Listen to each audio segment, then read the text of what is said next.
கோவை மாவட்டம் 10 சட்டமன்ற தொகுதிகளை உள்ளடக்கியது. தென்னிந்தியாவின் மான்செஸ்டர் என்று அழைக்கப்படும் ஜவுளி பூங்காவின் ஒரு பெரிய அங்கமாக இருக்கின்றது.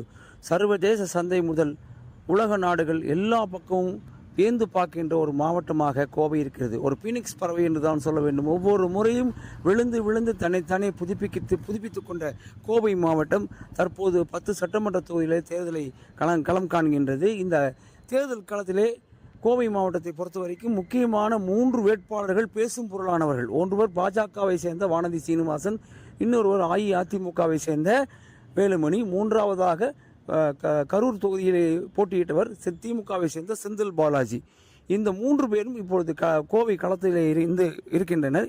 இதனுடைய அடுத்த கட்டமாக பார்க்க முடியும். 23ஆம் தேதி அமைதியான முறையில் கோவையிலே தேர்தலை முடித்த தேர்தல் ஆணையம் தன்னுடைய வாக்குப்பதிவு இயந்திரங்களை தடாகம் சாலையில் உள்ள அரசு தொழில்நுட்ப கல்லூரி வளாகத்திலே கொண்டு போய் பாதுகாப்பான வளையத்துக்குள் வைத்திருந்தன.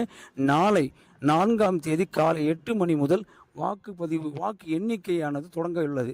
இந்த சூழலில் பார்த்தீங்கன்னா வாக்கு எண்ணிக்கை மையம் முழுவதும் 24 மணி நேர கண்காணிப்புடன் சேர்ந்து 2000 காவலர்கள் நியமிக்கப்பட்டுள்ளனர். இதுபோக முன்னாள் இராணுவத்தினர்கள், சிஆர்பிஎஃப் என்று பல்வேறு தரப்பினர்களும் அங்கே குவிக்கப்பட்டுள்ளனர். ஏனென்றால் கோவை எதிர்பார்க்கப்பட்ட ஒரு பெரிய தொகுதியாக கருதப்படுகின்றது.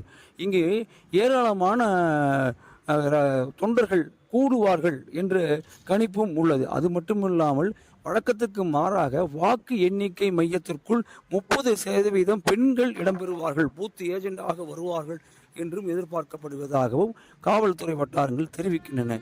எப்படி இருந்தாலும் கோவை மிகப்பெரிய எதிர்பார்ப்புக்குள்ளாக்கப்பட்ட ஒரு பகுதியாக இருக்கின்றது. தென்னிந்தியாவின் மான்செஸ்டர் யாருக்கு சொந்தமாக போகிறது என்பது நாளை மாலைக்குள் முடிவுகள் தெளிவாக தெரிந்துவிடும். காலை 11-12 மணி அளவிலே ஒரு அளவுக்கு தகவல்கள் வந்தாலும் கூட முழுமையான முடிவுகள் நாளை மாலை தெரிந்துவிடும்.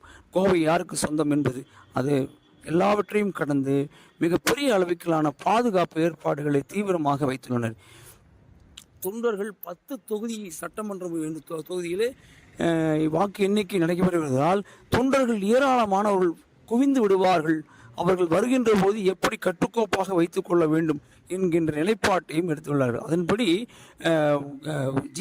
ஜிசிடி கல்லூரி அமைந்துள்ள வளாகம் அந்த சாலை முழுவதுமே நாளையுள்ள அங்குள்ள கடைகள் எல்லாத்திற்கும் விடுமுறை அளித்து விட்டனர்.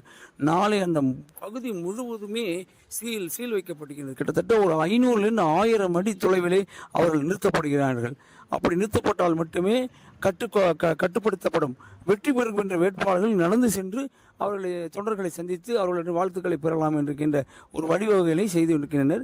முன்னதாக கோவையிலே நாளை வாக்குப்பதிவு மையத்திற்குள் எப்படியெல்லாம் இருக்க வேண்டும், எப்படி செயல்பட வேண்டும், எப்படி வர வேண்டும் என்கின்ற வரைமுறைகளை வகுத்துள்ளனர். அதன்படி காலை 5:30 மணி முதலே அதுக்கான முன்னேற்பாடுகள் எல்லாம் தயார் நிலையில் வைத்துள்ளனர். இனி நாளை மாலைக்குள் கோவை யாருக்கு சொந்தம் என்பது தெளிவாக தெரிந்துவிடும்.